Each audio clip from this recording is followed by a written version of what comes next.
Hello, everyone, and welcome back. And my name is Kari Vogelgesang, and I am the host of the Scanlon Center for School Mental Health Educator Wellness podcast. This is a podcast all about educator wellness and giving you tips and tricks and practices and having oftentimes intimate discussions about wellness and wellness practices that can lead you down a path of wellness that takes you to this state of well-being that is very satisfactory for you, for your own personal goals and wishes and dreams. Today we have a really special guest. I'm almost like nervous, Dr. Oh, please. And I'm not even kidding you about that.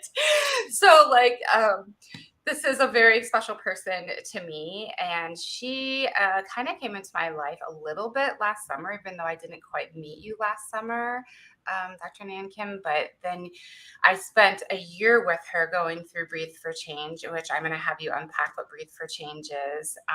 And I was so when I learned about Breathe for Change and I learned about this, what I like to think of as a wellness program, a holistic wellness program that designed specifically for educators, I was just like 100% on board, and we were able to come up with some funding to support a group of teachers here in the state of Iowa to go through the program, and we received really amazing feedback from all of them, and we hope we can keep doing that in future years. So welcome. How are you? I'm so good. I'm so happy to be here with you. It is such a delight, and I'm just so excited for our conversation and also to talk to all y'all educators out there who are my favorite people on the planet. So grateful that we have this opportunity. Yeah. I got so used to seeing you every month. I know. I miss you. That I've been seeing you for a couple of months, and I know that when we're on those meetings, then like you see hundreds of people, but it feels like we're in this like intimate space with you during that time. So it was so good to log in and to see your face today. So welcome. So I'm going to read just a little bit of a bio to kind of give everybody a little bit of background about who you are and why you're such a special person, particularly for educators. And I think particularly right now in the lives of educators. And we'll talk about that a little bit more in a little bit. But Dr. Ilana Nankin is the founder and CEO of Breathe for Change, which we'll talk a little bit more about later. Is an award-winning entrepreneur, teacher, educator, and former public school teacher committed to using wellness as a vehicle for healing and social change. And boy, is she ever. And her program that she designed is truly transformational. Ilana earned degrees in both psychology and education at UC Berkeley and received her PhD in curriculum and instruction at the University of Wisconsin, although you're more of a Hawkeye than a Badger. I'm just teasing. Her dissertation revealed the critical connection between educator well-being and student learning and the positive impact that wellness and social emotional learning can have on teachers and students' lives. Inspired by her research, Ilana founded Breathe for Change, a movement on a mission to enhance the health and well-being of educators, students, and entire communities. It absolutely does. Breathe for Change offers the world's only 200-hour wellness, SEL, and yoga teacher training. And yes, I did it. You did it. Specifically for educators, and provides wellness and SEL professional development for schools, school districts, and organizations. Since 2015, Breathe for Change has certified 5,000. Actually, it's now 10,000. That's oh my gosh. I'm going to actually, so that I have these accurate notes, 10,000 plus educators through their 200-hour training who are now positively impacting the lives and well-being of how many, that can be millions. Yeah. Students. Definitely over 2 million students. Yeah, around the country. Wow. I am so proud of you. That is amazing work that you're doing for teachers. Thank you so much. It's hard to believe. It feels like just a blink of an eye ago that I was like, I'm doing this thing. And it was my big vision and dream. That was it was like 8.5 years ago that I first had this idea, and here we are. And it's a movement that's all over the country and world, and just the ripple effects of well-being that are happening everywhere. It just kind of blows my mind every day. And it's so humbling and so inspiring. Yeah. It's There's just so much grown change. so much. Mm, So, so let's take like a few steps back. So you said, you know, it was like 8.5 years ago that you're like, I'm doing this. mhm. So what led you to that? Like, what was going on in your life? Where did this start? Like, did you start thinking about this in high school and when you were an undergrad? Like, when did this Like start? in utero with like my mom being an elementary school teacher, my grandma being a teacher, all the people in my life being teachers. Um, so I guess, I mean, it really started, I mean, when I was in third grade and I taught my mom's second grade class for the first time. And I was like, I'm going to be a teacher. My mom's like, are you sure that's a good idea? Yeah. And I was like, yes. Mhm. But so so I took education courses at UC Berkeley that were transformational for me. I ended up actually co-teaching education courses with a professor. It was so inspiring. And it just made me realize that I'm committing my life to education beyond college. So I ended up being a pre-K teacher in San Francisco Unified School District because I felt that it's so critically important to start with the little ones because I saw how the social injustices and inequities happening in our education system and society just it starts before kids even enter school. And so that's where I felt called to start. I did the Teach for America program and I worked at a Spanish dual immersion school. And when I was teaching, I was stressed. I was overwhelmed. I was overworked, like most of us are. And that's when I first found yoga and these mind body wellness practices. And it just completely transformed my life and my well being personally. And I ended up integrating so many of these practices into my classroom with my kids just organically Yeah. and saw incredible transformations in them, both social, emotionally, but then also academically. And I was like, hold on, world. Mhm. Something is happening here that needs to be further explored. So I ended up pursuing my PhD in curriculum and instruction, as you mentioned, at the University of Wisconsin in Madison. So Bay Area, Cali girl, Yeah. headed to the Midwest, like those winters are wild, but like I survived and I have a badge of honor and I'm so proud. Um, so I became a teacher educator in the program. And for my dissertation, followed a bunch of the educators that I had trained and developed and was in love with into diverse classrooms all over the country and world. And specifically, I was looking at how they would take up their ideals of social justice in action in their teaching. But what I ended up finding was that, similar to my own experience across the board, these amazing educators who went into the field, like passionate to be in education for life, passionate about social justice and equity, were so overwhelmed. They were stressed. They were burning out so quickly. And that negative cycle of well-being was deeply impacting their teaching and their ability to fulfill on the social emotional needs of their students. Yeah. And so as I was seeing how universal the issue of educator stress and burnout was through my research, and I knew it through my own experience as a teacher, I simultaneously had just gone through my 200-hour yoga teacher certification. I had to like get through those winters of Wisconsin, and I was going back to my mat, in tears, like, can I get through this PhD? Yes, I can. And I needed to go deeper in my personal practice. So after I had gone through that training and got certified, the educators, the pre-service teachers that I was teaching in the university, found out I was a certified yoga teacher, thought it was the coolest thing ever. So they rented out space in the student union behind my back. They all like did this, like went behind my back. They didn't tell me. And then they're like, we rented out space for you on Mondays from 11 to 12 to teach us yoga in addition to our Thursday education classes. Like, you're doing it. And I was like, okay.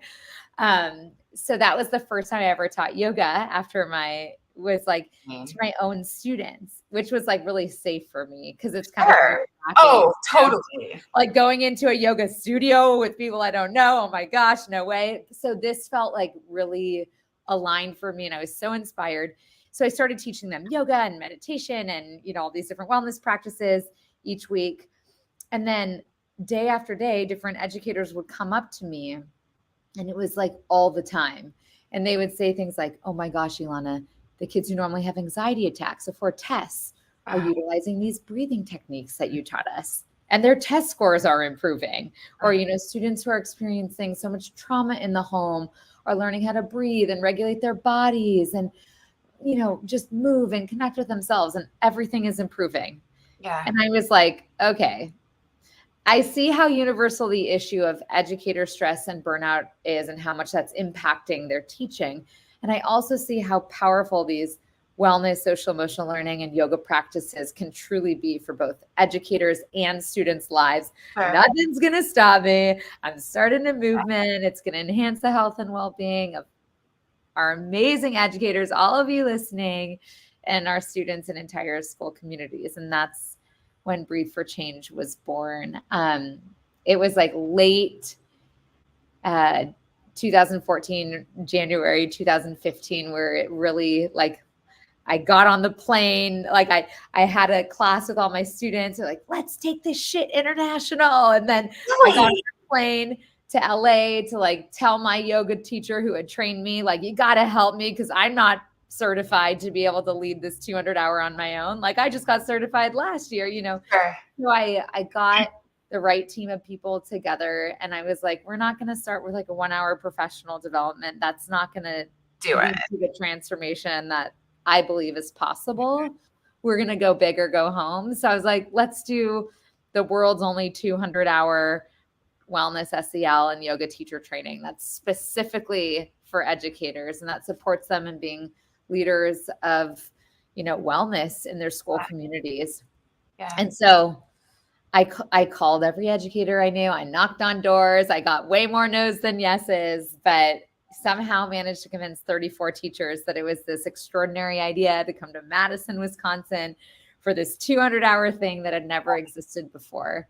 And it was absolutely life-changing. Like, as you had talked about, these educators went through this transformative experience, like for their personal life, for their professional life, and they went back to their schools, their districts, their communities, and they started integrating SEL into all aspects of their instruction, and started yoga clubs and mindfulness programs and wellness initiatives and family nights, all the things.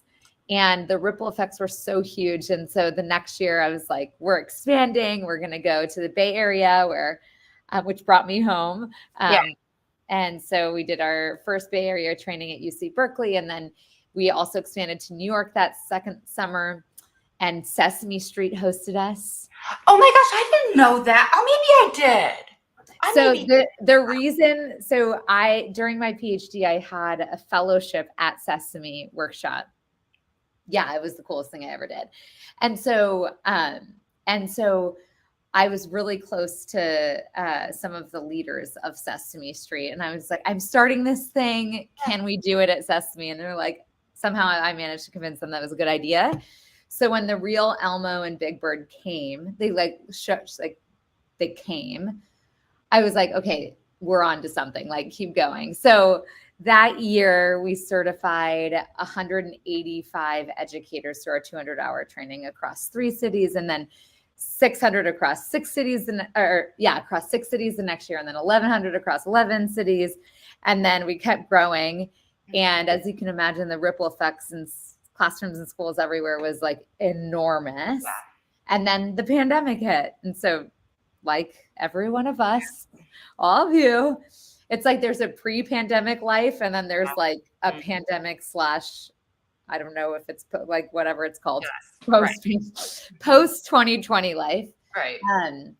And so we were in the middle of 5 200-hour trainings in, New York, Chicago, the Bay Area, DC, all over, in the middle of, in like March, when March 2020 happened. We were like literally halfway through these trainings. And so when everyone was stuck inside, we just said, we're going to bring these people onto Zoom, figure out how to just support them throughout this wild time and finish the training. And so in that same period, we obviously supported the educators who were currently in an in-person training into like their graduation. But at the same time, we're like, this is a really big deal. Like the world is completely changing for educators and students. Oh my God. And so we kind of took a step back, and I had everyone on my full-time team interviewing educators and administrators everywhere and just basically saying, what do you need and how can we help? And so after 2 weeks of hundreds of interviews, we came together and we realized that our training, the training you took, was actually exactly addressing two of the most critical issues that people were bringing up, which was educator well-being, retention, stress, burnout, all that for educators, and then student mental health and social emotional learning. And so I was like, okay, let's just make our training as accessible as humanly possible for people now. And so we transitioned everything into the online space, which you experienced. And I'm so proud of the work that we've done. Like in full transparency, I was like, there's no way that it's possible to cultivate the level of community and connection and impact in the online space as what I'd experienced for years in person. And I was totally wrong. Yeah. And I think we figured out how to facilitate really vulnerable, inspirational, impactful experiences. And I would say that with the on-demand content that people have access to forever, it even adds more value because you can go back to these teachings whenever you want at your own pace. Whereas you're in person, you hear something once and then you maybe write it down, but like you don't get to see it again. So I've actually seen like benefits, not just like, oh, it's the same level of quality, but I would say that I'm shocked at how effective the teaching and learning and pedagogy is in Breathe for Change now, given the transition that we've had into the online space. And it's been so amazing. So, 2 years ago, I think 2021, we certified like 2,500 educators through the 200 hour. This last year, like almost 5,000. And we're continuing to grow. And then, as you know, we also launched for our 200-hour grads who've been asking for more, who want more. We now have our 300-hour transformative teaching and leadership training, and we're on our second cohort now. We'll be soon transitioning into our third cohort of like the graduates. So this is like the leaders of our movement, and it is amazing to just see, how the ripple effects continue to happen in communities, and now they're taking it to the next level. And then, we've also realized that not everyone wants a 200-hour, right? Like, no, it's true. It's not accessible for everybody. Although everyone who takes it, there's no one that has ever regretted it or said they wish they didn't do it. So, but we want to make it more accessible. So we've, started to make shorter courses, and we offer professional development for schools and districts and organizations.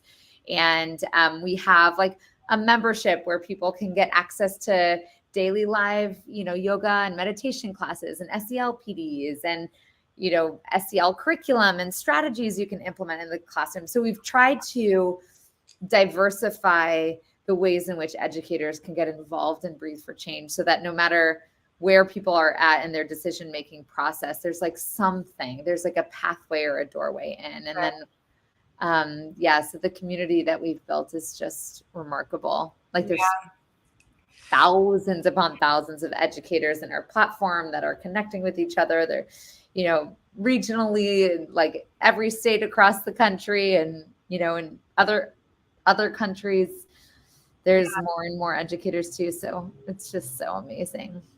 Well, it is. I mean, it is an amazing program, and it's a if you ever have the opportunity, or you're needing something a little bit more along these lines in your life, then I encourage you to take a look at it. What I appreciate is that we really focus on, in the Scanlon Center, we focus on holistic wellness and using really thinking about all dimensions of your wellness. Often, I do a wellness workshop with people, and one of the things I do is I start to have them think about like what that word wellness means to them.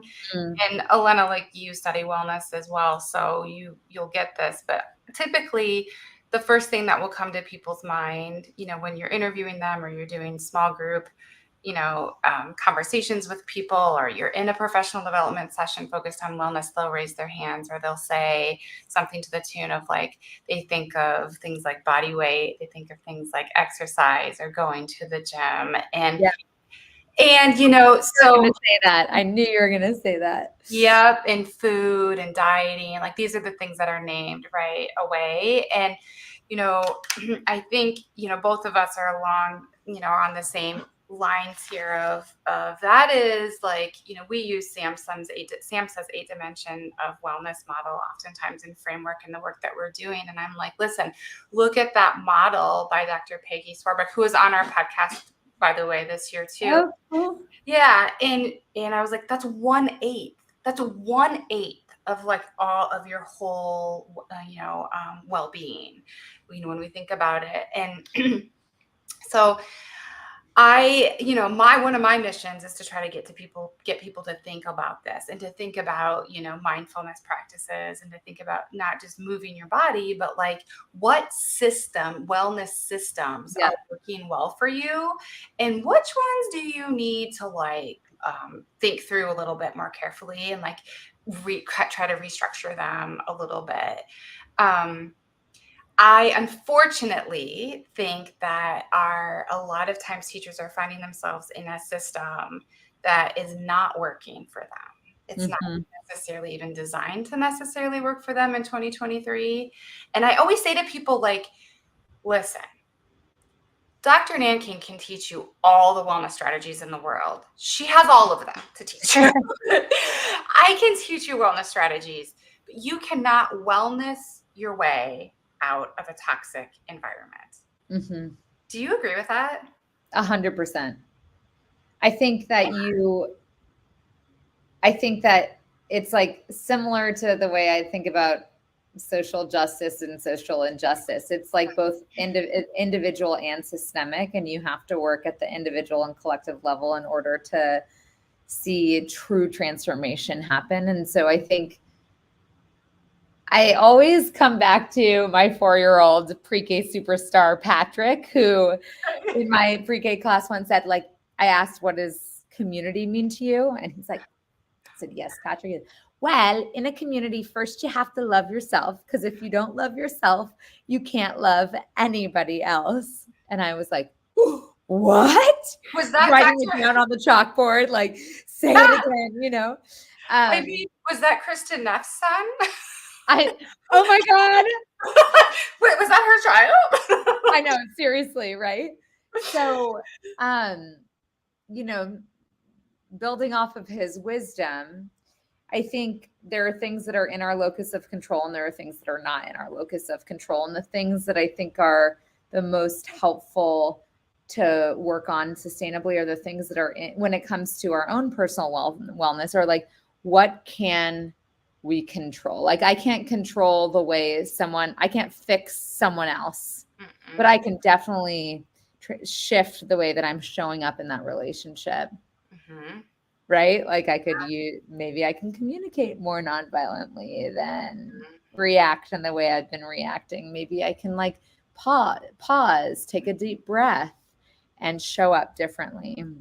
That's just like a relationship example. But I think it is so critically important that, like you said, we're looking at the bigger picture of well-being, not just physical well-being, which is so freaking important. I mean, so I get up, I go on my runs, I am like, do my strength classes, I do my yoga, and when I don't, and sometimes, you go in and out of those routines, I don't feel that good. I'm like, blah, but totally. So like, I value the physical piece, and I recognize how important it is for my well-being.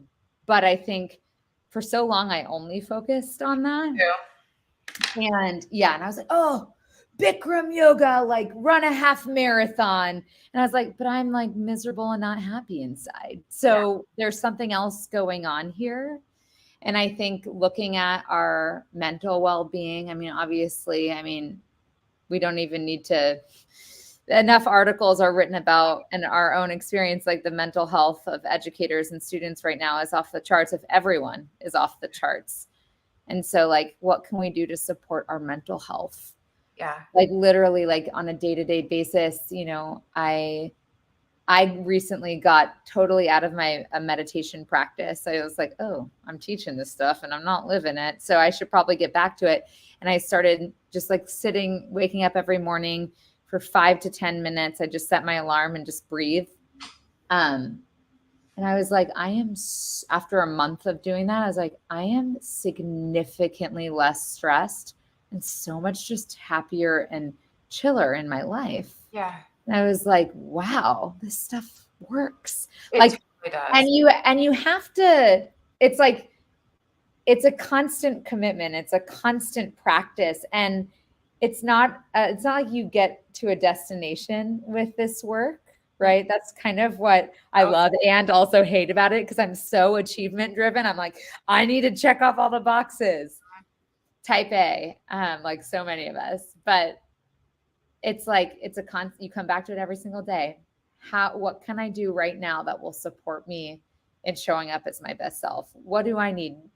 How can I carve out a little bit more time for me? Because I know the thing with educators, we give so much of ourselves to everyone else, our students, their families, our community, our own families. It's like, we completely forget to give that same love and self-care to ourselves. And so the challenge, I think, for us as givers is to give that same care, turn that inward, right? Absolutely. Love yourself, treat yourself the way that you would treat a loved one. And that is so hard. It's boundaries. We're terrible at boundaries. People who are like these natural caregivers too. And when we're so passionate about our work and our students and our family, we just are so compelled to constantly be working for them. And learning how to set really healthy boundaries is something that we're just not taught. We're not taught, especially as women.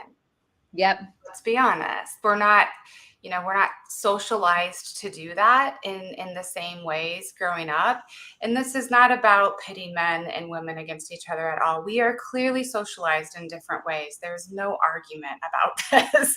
And there's always outliers, right? But in general, we just aren't socialized to be confident in setting firm boundaries with people or organizations or whatever. And then we're depleted, then we reach a point where we are completely incapable of giving. I can't do it anymore. Can't do it anymore. And that's just so unhealthy. And I think that we fool ourselves into thinking that, but I'm still showing up. I'm still doing my best. Well, you're maybe doing your best working at 25%. Right. You're operating at about 25%. So that is your best for that. But let's set some boundaries so you can show up between 85 and 100% the majority of the time. Totally. And it's, and on top of being an educator, I know so many of us are also parents. I'm a new parent. I got a 20-month-old and one grown inside my belly. And I'm like, where did all my time go? So then you have to balance, the time where I used to be able to go on the morning run is now I'm feeding my baby oatmeal for breakfast. So, and I know that, so for those of us that are both educators and parents, there's another added layer of balance and a higher level of importance around creating the boundaries that you're talking about. And what I've learned, at least since becoming a parent and also just even before that, was when you set boundaries, when you say, you know what, I'm blocking this time on my calendar. This is Ilana time, or this is mama time, right? You actually develop a higher level of respect for those around you, and it inspires them to take care of themselves too. Right? Absolutely. Like I see it between my husband and me when my husband has dwarfism and he runs marathons, which is the most amazing. Wow. He has the world record for the fastest little person in the world to run a marathon by 50 minutes. He's the most badass person I know. So you guys are like a power couple. thanks. He also did the Breathe for Change training, and the year that he broke the world record was the year he was in the training, and he attributes Oh, sure. he attributes everything in like his success around going from what was it? I think like a 6-hour marathon. He has to do like 80,000 steps where you or I would do like 30,000 steps. Yeah. To 5:05. He ran it 5:05 was the world record.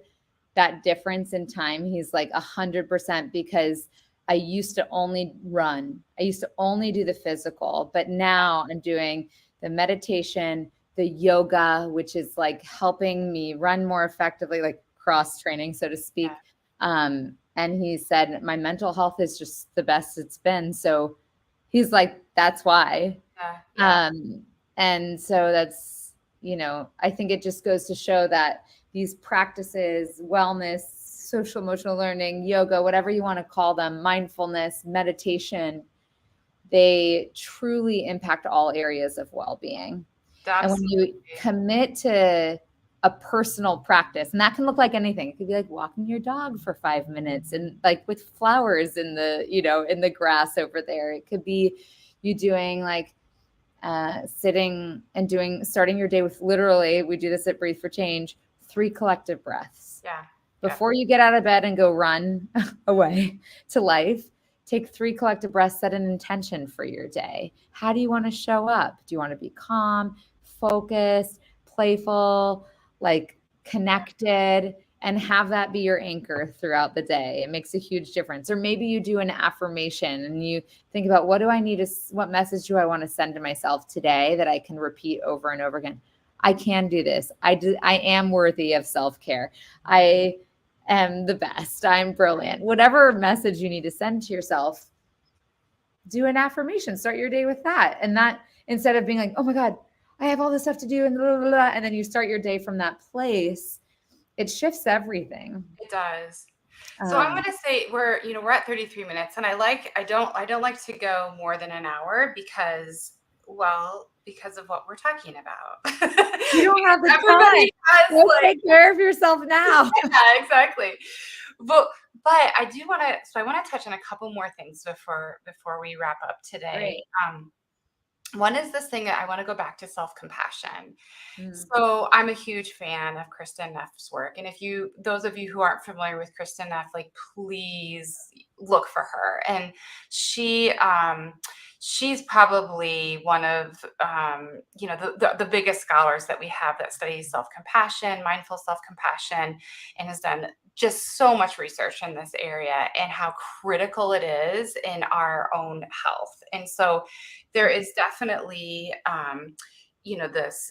this relation between increased levels of self-compassion and self-compassion practices, and also then our, increased levels of activities throughout the entire 8 dimensions of wellness wheel of us actually continuing to practice wellness throughout those 8 dimensions.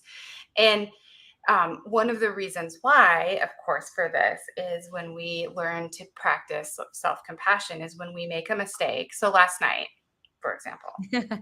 Yeah, bring it home. Take us right there. So I do this thing sometimes where I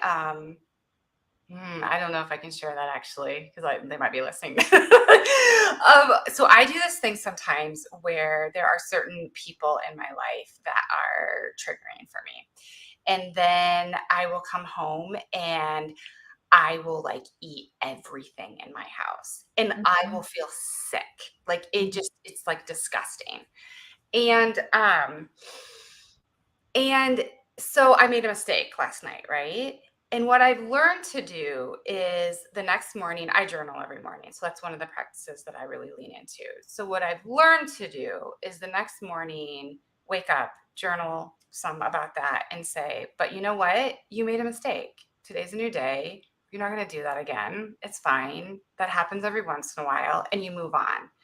Right. But then there's certain people who aren't quite there yet. You beat yourselves up because we're so critical on ourselves. Like, we're so critical about ourselves, way more than about anybody else in our lives. And then you think, instead, you start to think things like, well, why did I do that? I'm so stupid. I can't do anything right. I just broke my streak, whatever that means. Right. Instead of just forgiving yourself and moving on. It was one night. It doesn't really matter, to be honest with you. And like, that's about building habits too, right? Like, it's okay to have a mistake. It's just how you pick yourself back up and how you recover from that and keep moving forward that I think is most important. I see teachers doing this all the time in professional development. They will just like perseverate on conversations or things that they've done in class or even with families. And I'm like, hey, you are human.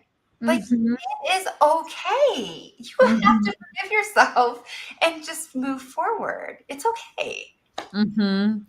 It's reminding me of one of the practices that we teach in our training called, well, we do the 2-word check-in. You know, the 2-word check-in, right? So you just take a moment, connect to your breath, and just notice how you're feeling, right? And then you choose 2 words that describe how you're feeling. So you could just do this right now. We could do it together. We can do it. Let's do it. So just connect to your breath. Just notice how you're feeling right now. And find 2 words that describe the vibe that is happening inside you.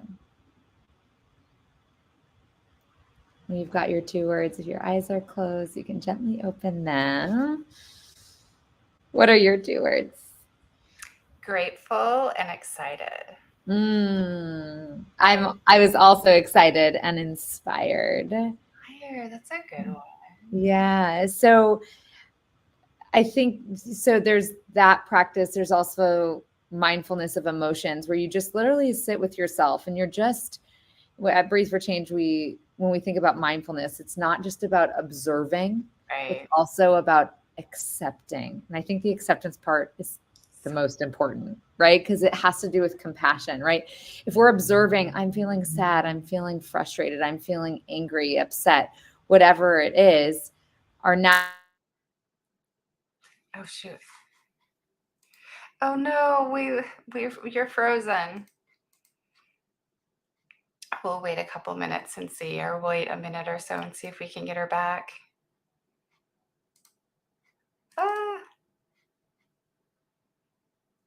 Well, I think you have me right now.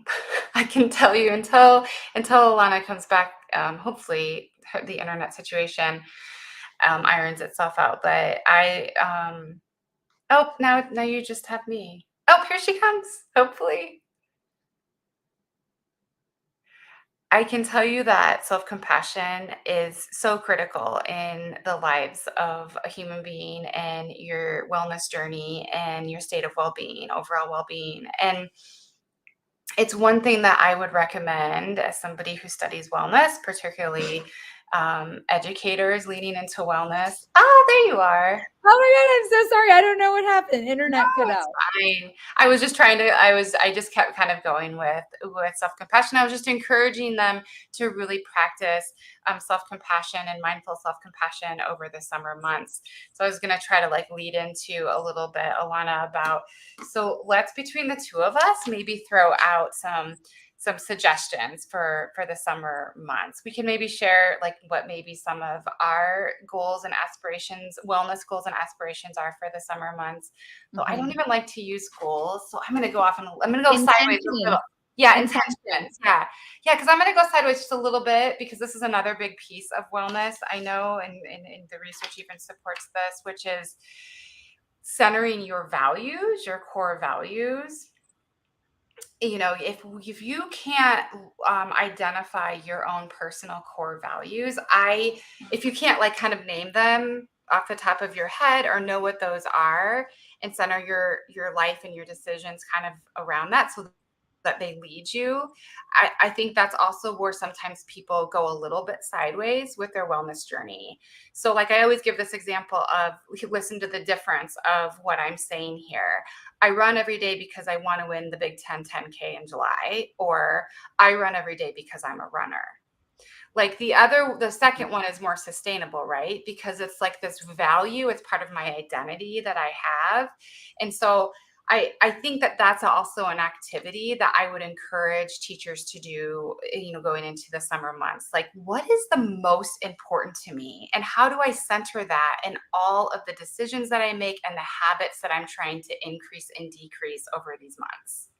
And I have a very specific way that you could figure out your values, Yes. which I think is like the hardest thing to do. It's like, well, I value this and I value that and I value this and I value that. So if you want to really get at the essence of what you value the most, which I think is the most important thing to do when it comes to values, you can set your timer for 5 minutes, take out like a piece of paper, a journal, whatever, and a pen, and write out everything you value.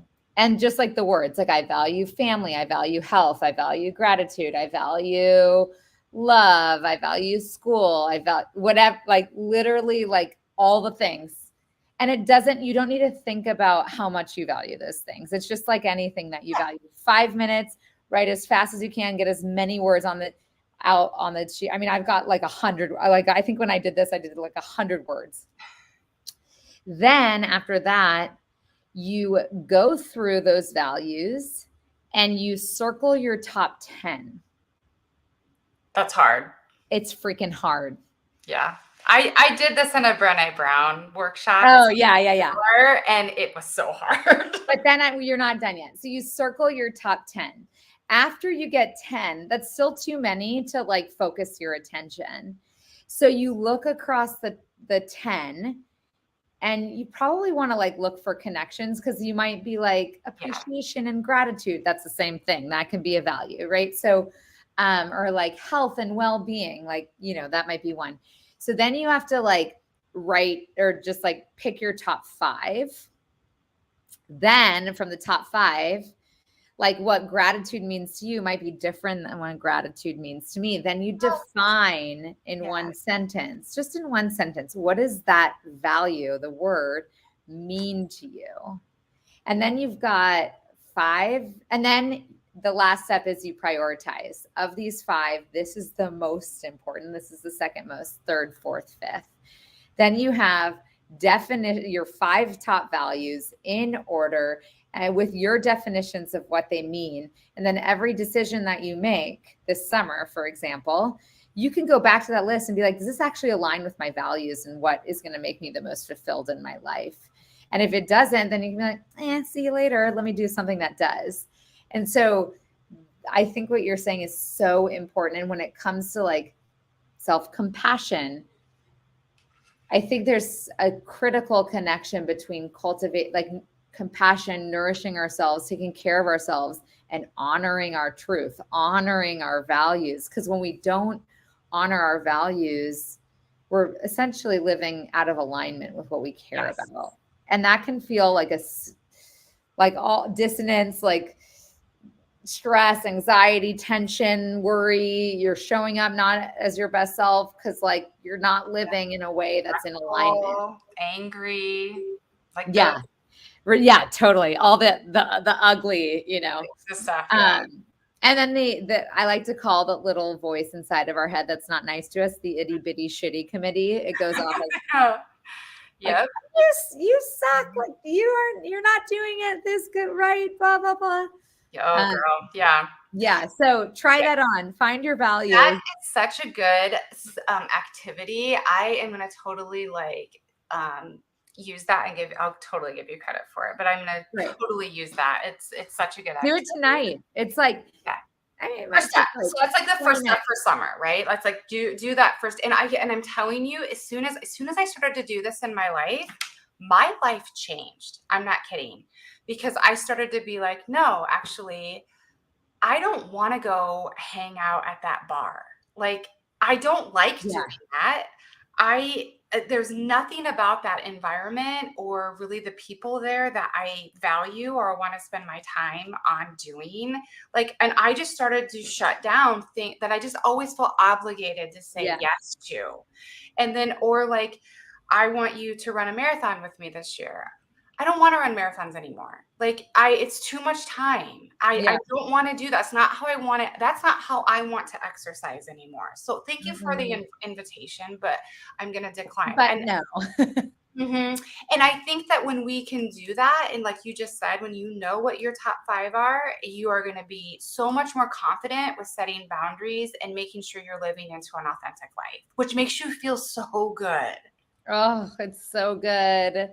It's aligning your inner and outer worlds. And when you do that, then all of a sudden the people that you're with are the people you want to be with, right?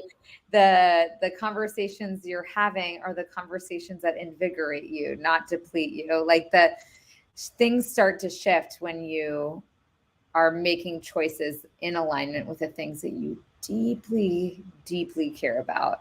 Not like surface level things that you're doing out of obligation, which for so many of us as givers, it's like, well, I want to make sure your values are fulfilled, not mine. A lot of us don't even know our values because we're so lost in giving to other people. And so taking the precious time to clarify that for yourself, I think is the first step.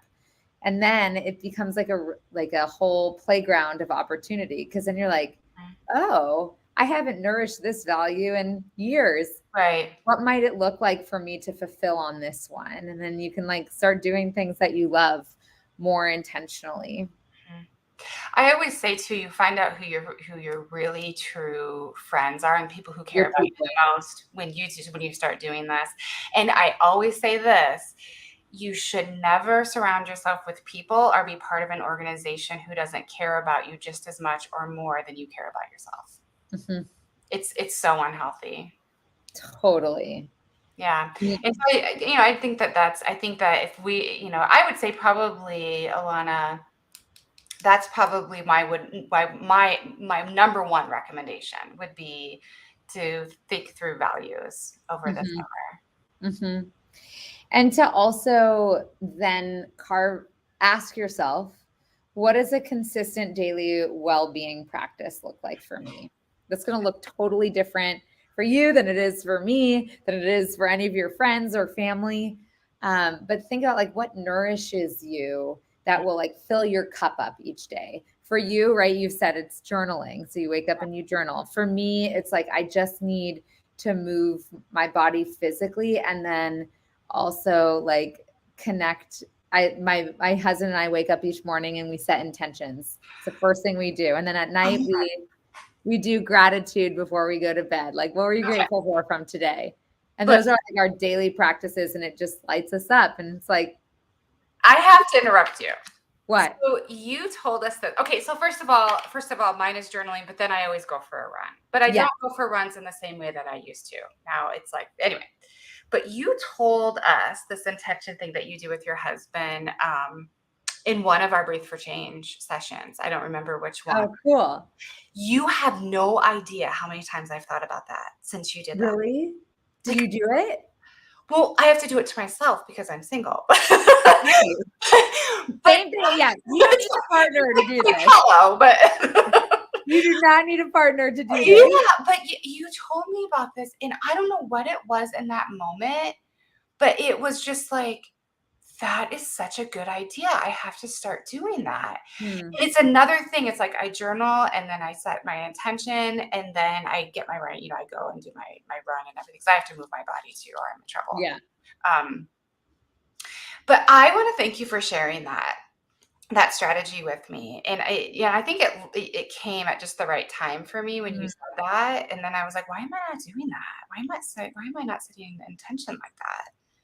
And it really does center you and focus on your day. And that's the perfect way to like manifest your values into action on a consistent basis, because you're like, okay, these are the things I care about. Uh-huh. What's my intention today? And likely it's going to be something that supports your values. Yeah. So this is Oh, that's so cool to hear. yeah. So And I don't even remember saying it. So that's even more awesome. you guys listen, I'm telling you, this absolutely works. So, well, it has for me, and I just encourage you to try it. So I for my work can be stressful like all of ours at times. And so like I will oftentimes say, that my intention is to show up authentically and also to be very kind and but to stay authentic. And then I don't know what it is, but like when you like it's like you're setting the intention. It's almost like you're holding yourself accountable and you're just remembering like that's actually the most important thing is to be like Totally. an authentic, kind person. Even if somebody's being nasty to you, Carrie, just please assume that they're doing the best they can in that moment with the tools they have. If I can assume that, I won't respond in a nasty way. Because I'm going to feel terrible about that nasty response if I do it. Inevitably, I will feel terrible about it. Mm-hmm. I don't know. I don't think that even describes how like that is. Well, I think this might be helpful because I think the idea of intentions is really interesting to certain people, but it's hard to understand like the distinction. Like, what's the difference between intentions and goals, for example? Yeah. So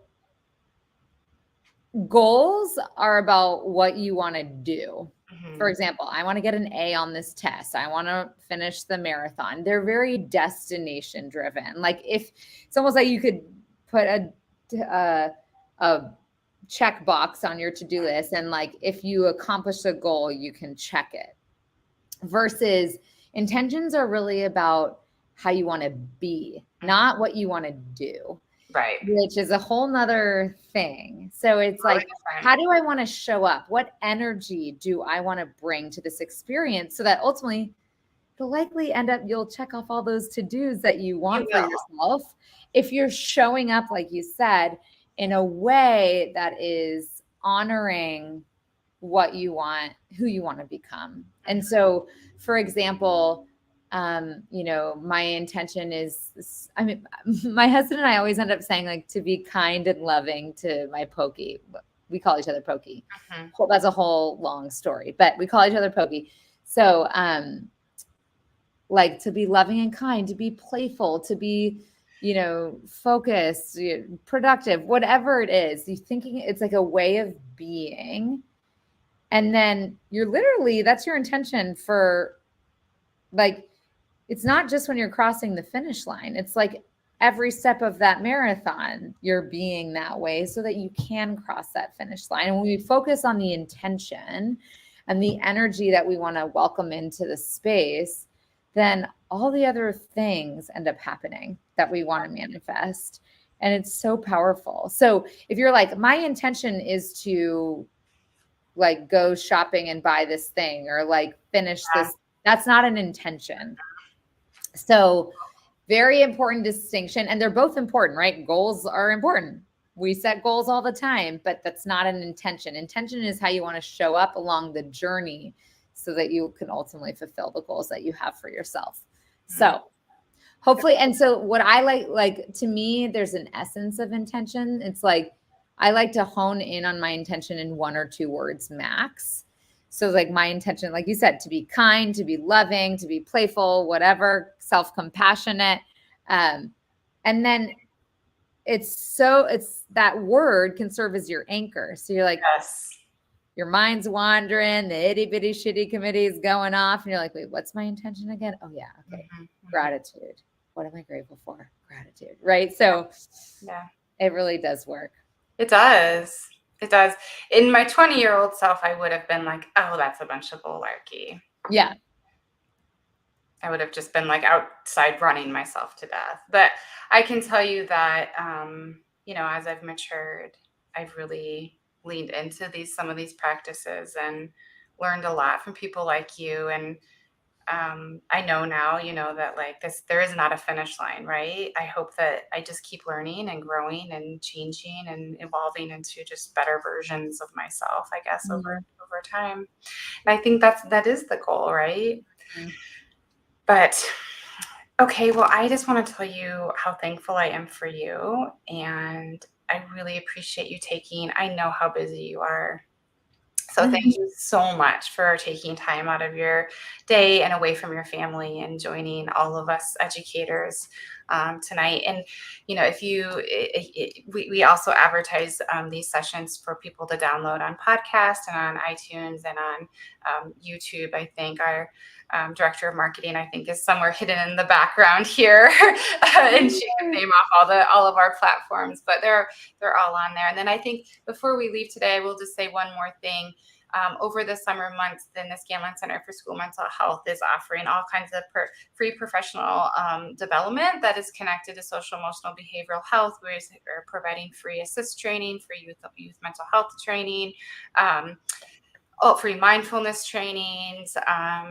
The list goes on and on and on. So watch for those. And then also in our clinic, then we provide group services for educators as well. So if you are interested in receiving some, group services and therapy in group or individual settings, then please go ahead and just Google Scanlon Center for School Mental Health Clinic, our clinical services, and you can discover everything that they have to offer. So great group of people. Otherwise, thank you, Kat. Find the podcast on Spotify, Apple Podcasts, Amazon Music, and Google Podcasts. So thank you very much. And we will be back next year. This is we're going to take a little bit of a pause. This was season 1. I'm going to take a little bit of a break, and we're actually going to record all of our season 2 episodes in July and August, and then we will release them throughout the academic year of 2023-2024. So I look forward to engaging with all of my podcast friends again next year. And Ilana, we will be in touch. Yes, we will. Thank you so much. It was so wonderful. Have a good night, everybody, and I wish you a blessed summer. Take care of yourselves.